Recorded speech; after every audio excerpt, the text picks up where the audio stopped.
Richard Keys and Andy Gray were passionately split over whether Burnley should have got a potential penalty against Tottenham. In a match where Spurs dominated proceedings, Burnley also contested in the game, causing the Lilywhites some concern to their backline if it wasn't for the speed of Micky van de Ven. Strikes from Richarlison and Brennan Johnson put the North London side into a commanding lead as Thomas Frank grabbed all 3 points for a 3-0 rout. Yet, there was still controversy when the Clarets hit on the counter-attack, causing a debate between Keys and Gray. View Instagram post. Pedro Porro risky against Jadon Anthony.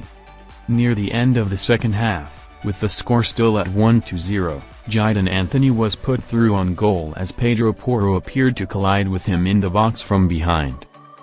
Reviewing the incident at halftime, the iconic duo clashed over the penalty shout with Keys stating, "Bein Sports, 44th minute, there is contact and it is clumsy."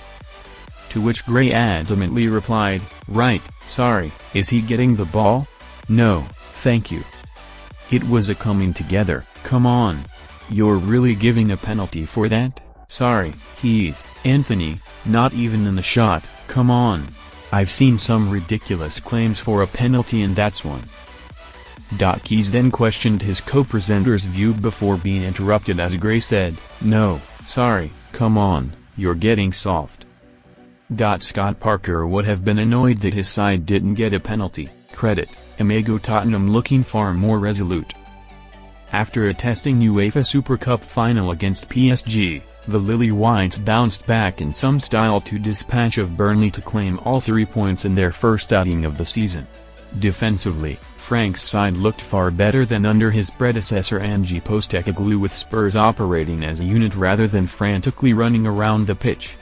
Kudus, in particular, stunned down the right, causing problems for the defender all day long with his agility and acceleration. The Clarets were not expected to win this tie, but they certainly weren't completely destroyed by any stretch of the imagination. Parker, as expected, set up his side in deep-lying banks, a feature which will certainly be employed across the season as the club looks to stay up. Next game is a major six-pointer against relegation rivals Sunderland, and one Parker has to make sure he wins if he wants any hope of staying in the top division.